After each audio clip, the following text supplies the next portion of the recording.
Oke guys, Assalamualaikum. Balik lagi bersama gue di channel Kreatif Akademi Indonesia. Nah guys, sekarang udah hari ke-10 bulan suci Ramadan. Selamat menunaikan ibadah puasa buat kalian yang menunaikannya guys. Nah di video kali ini gue udah pakai baju muslim, pakai peci, udah kayak mau tausiah aja guys. Tapi di video kali ini gue gak bakalan tausiah, tapi di sini gue mau sharing 6 shorthand penulisan sintak pada JavaScript. Jadi yang dulunya kita buat sintak JavaScript itu ya bisa dibilang panjang lah ya.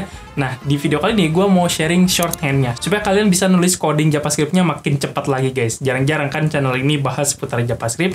Langsung saja, musik, let's go! Oke, jadi yang pertama shorthand mengenai conditional. Nah, di sini gue juga udah buatkan clue-nya ya, supaya kita tahu apa yang akan kita buat. Jadi, kita akan bahas sedikit-sedikit. Di sini katanya clue-nya, jika variabel nilai itu sama dengan 10, tampilkan pinter di konsol. Terus clue yang kedua, jika variabel nilai tidak sama dengan 10, artinya selain dari 10 gitu ya, tampilkan bodoh di konsol. Nah, ini biasanya kalau kita menulis conditional atau pengkondisian, itu kita bisa buat if kayak gini kan. Nilai itu sama dengan 10, maka kita akan tampilkan di konsol. Ups, apa guys? Pinter ya. Kita tinggal tulis aja kan kayak gini. Pinter. Nah, terus else, jadi selain dari 10, kita akan menampilkan di konsol kayak gini. Bodoh gitu ya, sebagai contoh. Nah, ini kalau kita coba save, nah terus gue mau jalanin file index.js gue. Di sini gue udah punya file index ya. Nah, gue tinggal ketik aja node index kayak gini. Nah, maka muncul pinter. Nah, ini kenapa gue bisa tampil kayak gini pakai node index? Karena di komputer gue udah install yang namanya Node.js. Jadi kalau misalkan teman-teman belum install Node.js, ya nanti nggak bakalan muncul kayak gini. Nih, untuk mengetahui apakah komputer kalian udah terinstall Node.js apa belum, kalian tinggal ketik aja node strip p. Nah, ini akan ada tampil versi di layar. Nah, kalau misalkan belum ada tampil versi di layar kayak gini, itu artinya kalian belum install Node.js-nya. Jadi silakan diinstal aja dulu guys, supaya gua nggak perlu bolak-balik untuk lihat konsol di web browser. Oke, ini kita coba clear dulu. Nah, kita coba ulangi node index. Sip, aman ya. Ini kondisinya jalan. Maka kalau misalkan nilainya 10, dia tampil di konsol pinter. Tapi kalau misalkan bukan 10, misalkan 9 gitu ya. Ini kita coba save, kita coba node index lagi, maka tampil bodoh di layar gitu guys.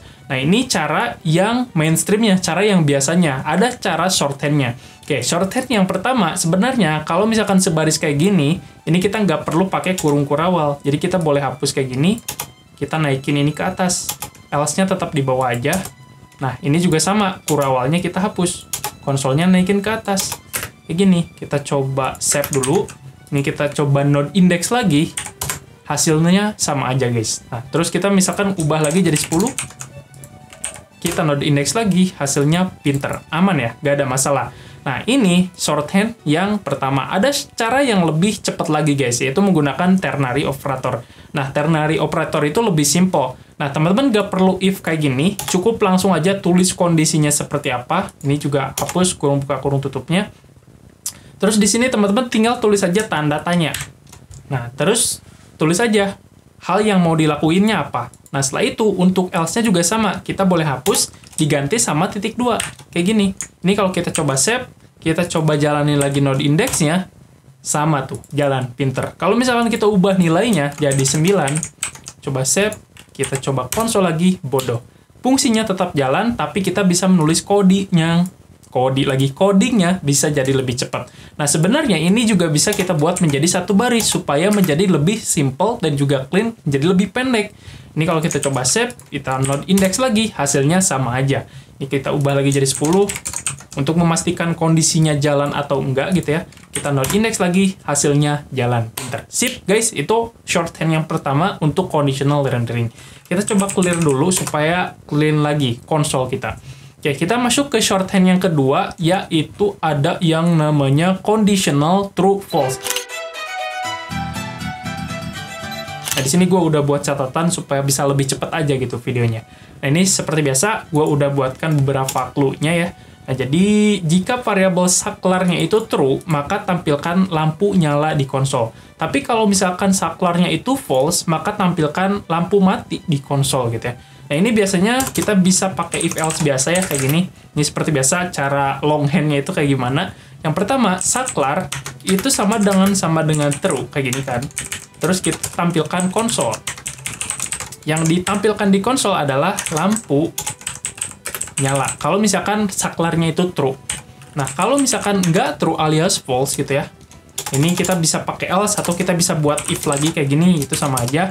Terus kita saklar tulis di sini itu sama dengan false, maka kita akan tampilkan di konsol lampu mati kan ya.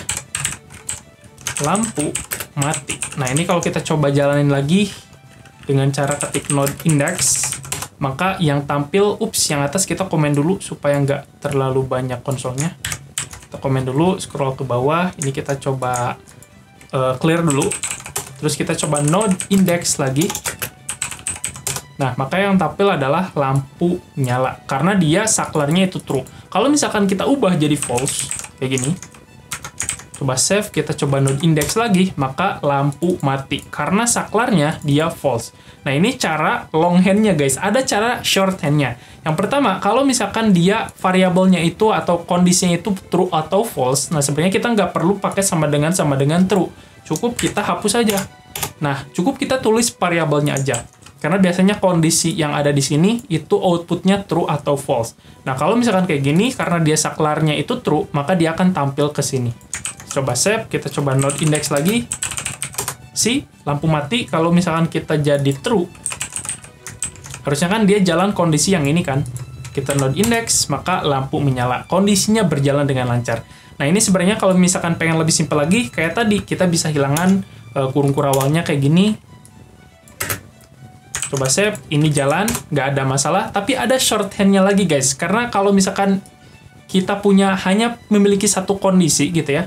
Coba kita hapus, misalkan kita cuman butuh clue yang pertama aja gitu ya.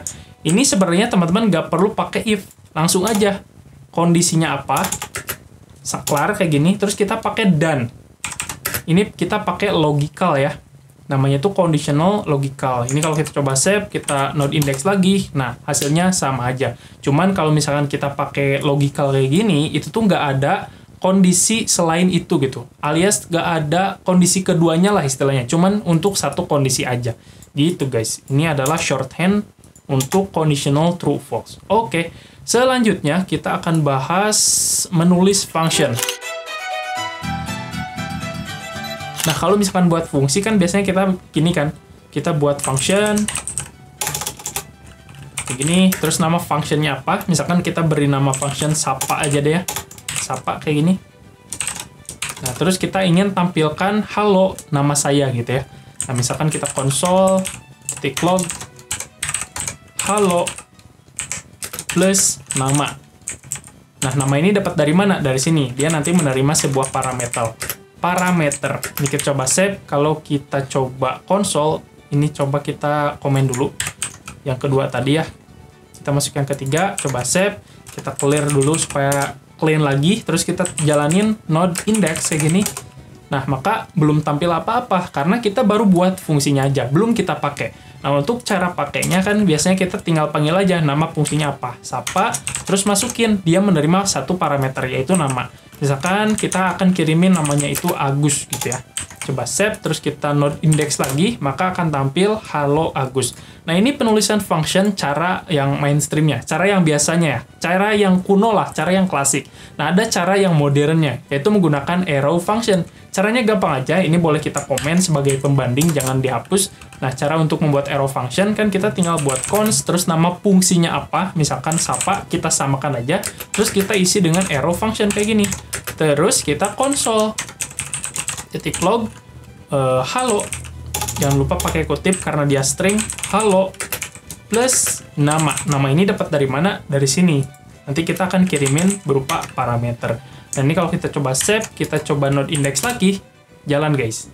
Lebih simple sih kalau menurut gue, lebih cepat dan juga lebih clean.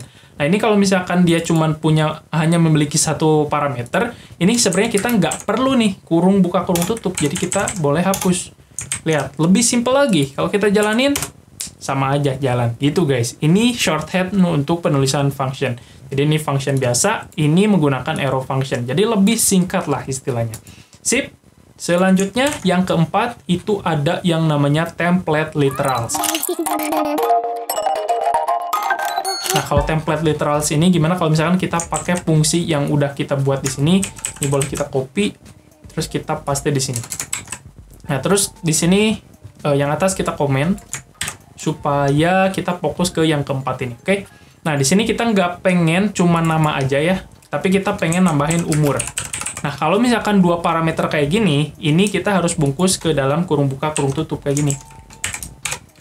Ini guys, karena dia memiliki dua parameter. Kalau satu boleh nggak memiliki. Nah, misalkan gue pengen nampilin, halo, nama saya Agus, umur saya 20 tahun, misalkan gitu ya.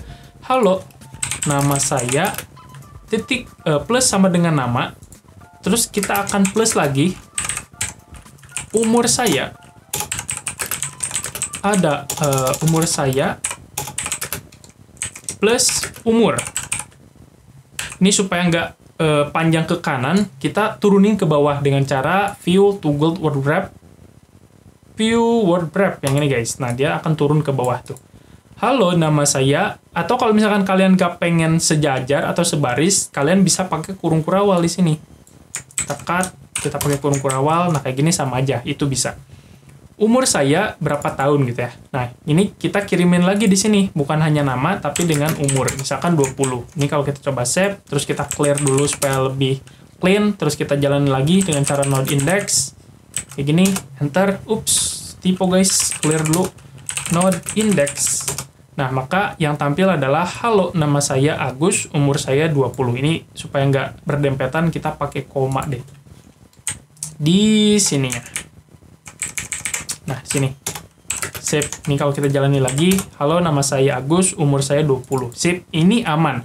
Kalau misalkan kalian cuman punya dua variabel, ini nggak masalah. Kalian cuman tinggal concat aja sama plus, terus buka lagi kutipnya, dan juga lain sebagainya. Tapi kalau misalkan nanti ada banyak sekali variabel, kalian akan kebingungan sendiri tuh untuk membuka dan menutup kutip dan plusnya. Nah, cara yang lebih cepatnya itu menggunakan template literals. Gimana kalau misalkan kita copy dari sini, terus kita komen, terus kita paste sebagai perbandingan. Nah, ini kita hapus dulu deh semuanya supaya ulangi lagi dari awal. Tapi di sini kita nggak pakai kutip. Untuk membuat template literals, kita pakai backtick. Itu yang di sebelah angka 1, guys. Backtick, nah nanti tampilannya kayak gini. Nah, ini kita tinggal tulis aja, sama persis kayak yang di atas. Misalkan, halo, nama saya... nah, untuk menulis variabel, kalian tinggal pakai $ kurung kurawal. Terus masukin variabelnya apa? Nama. Nah, jadi kalian nggak perlu pakai plus, kutip lagi, jadi lebih cepat gitu, guys. Halo, nama saya Agus, misalkan, terus nanti pakai koma, umur saya, pakai $ kurung kurawal lagi, terus masukin variabelnya apa? Umur, kayak gini. Ini kalau kita coba save, kita jalani lagi, ini sama aja. Nggak ada perbedaan, cuman coding kita menjadi lebih nyaman untuk diketik, jadi lebih shorthand gitu guys. Itu mengenai template literals. Template literals maksudnya. Shorthand yang kelima itu ada assignment operator. Nah, ini seperti biasa, gue punya clue-nya. Jadi clue-nya itu jumlahkan isi array di bawah menggunakan looping. Nah, untuk membuat looping, kan biasanya kita pakai for kayak gini. Let i sama dengan 0, artinya kita akan mulai loopingnya dari angka 0, gitu ya, indeks ke 0.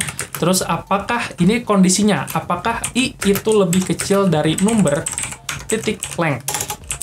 Number titik length itu apa? Number titik length itu adalah ada berapa angka di dalam numbernya gitulah istilahnya, di dalam array number. Nah, kalau kita hitung ini ada 1, 2, 3, 4, 5, 6. Jadi artinya apakah 0 itu lebih kecil dari 6? Nah, ini kondisinya true ya. Jadi nanti akan menjalankan sebuah function. Nah, terus untuk for kita tambahin i++ sebagai increment-nya.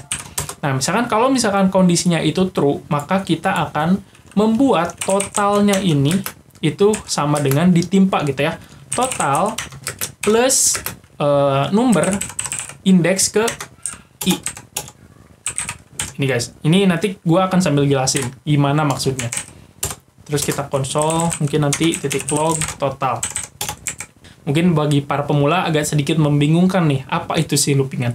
Tapi gue rasa teman-teman yang nonton ini udah pada pro lah. Udah masuk ke shorthand, artinya udah paham longhand-nya gitu guys.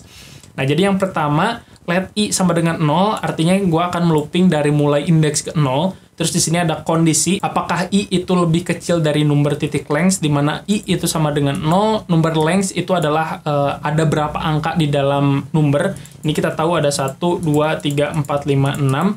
Ini artinya apakah 0 itu lebih kecil dari 6? Nah, tentunya kondisinya itu akan true ya. Berarti nanti coding yang di bawah itu akan dieksekusi. Nah, jadi nanti total yang awalnya 0 itu akan ditimpa 0 ditambah number indeks ke I. Indeks ke I itu kan awalnya dia 0 ya. Berarti yang ngambil yang ini nih. Karena array itu diawali dengan 0. 0, 1, 2, 3, 4, 5. Jadi nggak dimulai dari angka 1, tapi dimulai dari 0. Itu namanya indeks. Berarti 0 ditambah 2, artinya total ini sekarang nilainya adalah 2. Nah, gitulah kalau misalkan gua input secara manual gitu.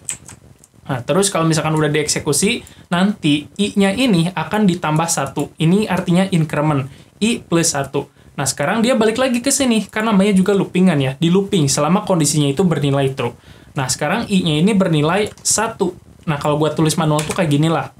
Nah, sekarang cek lagi, apakah 1 lebih kecil dari 6? Oh, masih benar. Berarti nanti dieksekusi lagi di sini. Nah, tadi kan total ini 2 ya. Berarti sekarang 2 ditambah number indeks ke I. Indeks ke I itu sekarang udah berubah jadi 1 kan di sini. Berarti ambil yang 4. Ini berarti 2 ditambah 4. Nah, ini kan 2 ditambah 4. Nah, sekarang totalnya ini akan berisi angka 6. Gini guys, terus sampai loopingan berulang-ulang kali, dan hingga akhirnya semuanya udah di looping, hingga kondisinya menjadi false. Misalkan ini I-nya ditambah lagi jadi 7, apakah 7 lebih kecil dari 6? Oh enggak, berarti udah, eksekusinya ini nggak dieksekusi lagi, terus turun ke bawah. Nah, ini kalau gua coba save, harusnya totalnya itu adalah penjumlahan dari array yang ada di dalam variabel number ini. Kalau kita coba node index, hasilnya 20. Ini kayak biasa, yang atas kita komen dulu guys, supaya enggak bentrok. Gini, kita balik lagi ke sini, kita coba node index lagi. Nah, hasilnya 20. 20 ini adalah penjumlahan dari array atau angka-angka yang ada di dalam array ini, gitu guys. Nah, sebenarnya di poin kelima ini gue nggak mau jelasin tentang loopingan ini ya, tapi nggak apa-apa lah, sedikit pemahaman aja. Tapi di sini gue nggak mau ngebahas shorthand mengenai assignment operator. Nah, biasanya kalau misalkan kita ingin nge-reassign total ini dengan total yang sebelumnya ditambah dengan nilai yang baru, itu kita biasanya kayak gini kan, total sama dengan total plus angka apa gitu angkanya. Nah, sebenarnya ada cara shorthand-nya. Kalian nggak perlu nulis 2 kali totalnya kayak gini. Ini kita boleh hapus. Terus kita pindahin plusnya ini ke belakang kayak gini. Ini jadi lebih singkat guys. Kalau kita coba save, kita clear dulu. Kita node index. Gini hasilnya sama aja. Itu guys, sebenarnya gue mau jelasin segini aja sih. Cuman tadi jadi ngejelasin banyak kali lah. Gak apa-apa lah ya. Cuma sekedar pengetahuan aja sambil ngebeburit juga. Oke, sip. Itu yang kelima. Lalu yang terakhir di sini ada yang namanya destructuring. Ini kita komen dulu supaya konsolnya nanti nggak bercampur gitu ya. Nah, ini ada yang namanya destructuring. Oke, jadi yang keenam ini ada yang namanya destructuring. Nah, seperti biasa, di sini gua udah punya clue-nya, jadi kalian juga bisa tahu apa yang akan kita buat. Jadi, clue-nya itu adalah ubah tiap key pada objek ke dalam variabel. Nah, kita punya key, karena dia adalah objek, terus dia punya key dan juga value. Terus tugas kita adalah mengubah key-nya ini ke dalam sebuah variabel tersendiri, gitu ya. Lalu tampilkan nilainya ke layar atau ke konsol. Nah, biasanya untuk mengambil nilai yang ada di dalam key-nya ini, itu kan kita tinggal panggil aja kayak gini kan, console .log negara .idn gitu ya. Coba save, terus kita jalanin dengan cara node index di sini. Nah, makanya tampil Indonesia. Ini nggak masalah. Terus kita masukin ke clue-nya ya. Ini cara yang longhand-nya dulu guys. Misalkan kita punya sebuah const IDN, kita samakan aja dengan key-nya yang ini, terus kita isi dengan negara .idn. Nah, terus kita console .log IDN kayak gini, coba save, kita coba node index, ini jalan, gak ada masalah. Terus kita akan ulangi untuk key-key yang lainnya. Kita copy dari sini, kita paste, terus kita Ctrl D, terus kita ubah MLY. Terus yang ketiga di sini ada JPN, terus yang keempat ada AS. Terus kita tampilkan masing-masing variabel yang udah kita buat di konsol. Tulis aja di sini MLY gini, terus ini ada JPN, terus yang terakhir ada AS. Ini kalau kita coba save, kita jalanin node indexnya jalan tuh. Indonesia, Malaysia, Jepang, Amerika. Nah, sebenarnya clue-nya udah berhasil kita pecahkan atau ya udah kita ubah ke dalam baris-baris kode. Tapi cara ini lihat nih, kurang efektif guys, kurang efisien atau longhand sekali guys. Ada cara yang lebih cepatnya untuk bisa mengambil nilai yang ada di dalam key ini ke dalam variabel tersendiri, yaitu menggunakan destructor. Nah, kita masuk ke dalam shorthand-nya. Shorthand-nya ini teman-teman boleh komen aja. Terus kita tinggal buat aja kayak gini, const, kita pakai huruf kecil aja, const, terus kita pakai kurung kurawal, terus baru kita masukin key-nya ada apa aja. Yang pertama, misalkan kita punya IDN, kedua kita punya MLY, yang ketiga kita punya JPN, yang keempat kita punya AS, terus kita isi dengan nama objeknya apa, negara, kayak gini. Nah ini kalau kita coba save, ini kita coba clear dulu supaya lebih clean, terus kita jalanin lagi, node index, boom. Hasilnya sama aja. Kita cuma nulis sebaris gini untuk mendapatkan hasil yang sama. Ini adalah cara cepatnya. Atau shorthand-nya. Gitu guys. Daripada kita menulis 4 baris kayak gini, mending kita pakai fitur yang namanya destructuring. Ini fitur dari ES6 guys. Gitu guys, mungkin ini adalah 6 shorthand yang bisa gue sharing di video kali ini. Mudah-mudahan video ini bermanfaat, bisa membuat kalian bisa menjadi lebih cepat lagi dalam menulis kode JavaScript. Tulis di kolom komentar jika kalian punya shorthand yang lainnya ya, yang belum gue share di video kali ini. Mungkin nanti di video selanjutnya, gue bakalan sharing lagi shorthand JavaScript yang lebih mutakhir lagi, yang lebih mantap lagi, yang lebih wow lagi gitu guys ya. Jangan lupa like video ini jika kalian rasa video ini bermanfaat. Silahkan komen di bawah jika kalian punya ya pertanyaan lain selain dari shorthand ini. Ya pokoknya pertanyaan-pertanyaan seputar JavaScript lah. Mungkin nanti gue akan bahas ke dalam sebuah video. Ya video kali ini sampai sini dulu. Let's explore your code. Bye-bye.